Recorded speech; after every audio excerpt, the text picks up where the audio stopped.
оқиғаны бұл ұлы нәубетті.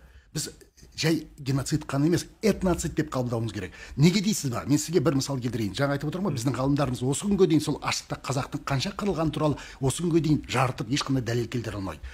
Жарайды, біз тек пәленше қырылды деп айтпай-ақ, мынандай мысал келтірейін. Мәселен, оны айта алмау себебі өйткені қазақтың саны сол аштық алдында қанша болғаны осы күнге дейін ешкім жарытып айта алмайды. Тағы да. Енді мына қараңыз.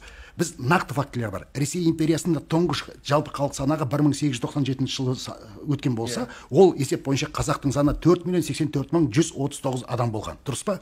Ол кезде өзбектердің саны 726.534, қырғыз 201.682, түркмен 281.000, яғни солай. Сарттар 968.000. Басқаша айтқанда қазақтың саны, онда тағы ерекше атап өту керек.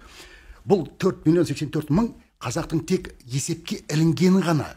Өйткені ол кезде қазақтар егер малымды көп есептесе, салық көбейеді, ол балаларын есептесе ертең армия қалады деп, халықтың қаншама ауылдар өре түрегеліп, қырдың бойына бойлап шығып кететін болған. Сөйтіп тек есепке ілінген қазақтың саны 4 миллион бола тұрып, сол Орта Азияны мекендеген басқа барлық түріктерді қосқанда, түрік халықтарын қосқанда, қазақ содан 2,5 есе артық болды.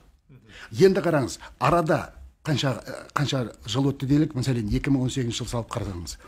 Өзбектердің саны 2018 жыл есеп бойынша 24 миллион, қазір енді 34 миллион деп жүр. Жарайды, 2018 жыл таза өзбектер 24 миллион 858 мың болса, ол сол 1897 жылмен салыстырғанда 34,2 есеге өскен.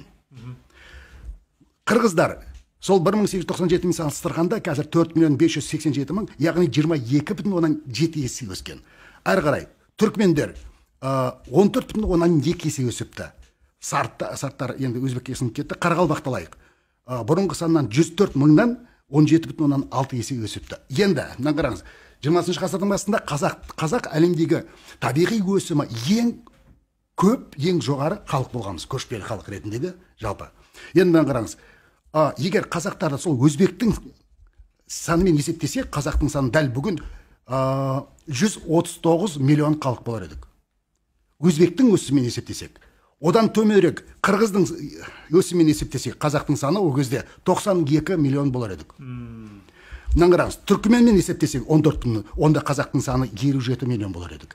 Ал Қарақалпақтың өсімімен есептесек, біздің санымыз 71 миллион болар еді.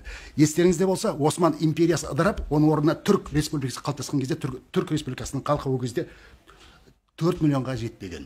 Бүгін Түркия республикасының халқы 80 миллион. Сондықтан, міне осылай есептен кейін, ашаршылық кезінде қазақтың қанша пайызы қырылды дегенге жауап бере аласыз. Ол кем дегенде 70%-дан айырылдық. Бұл адамзат тарихында бір халықтың, бір этностың бір сәтте 70%-дан астам айырылған басқа мысал келтіре таба алмайсыз.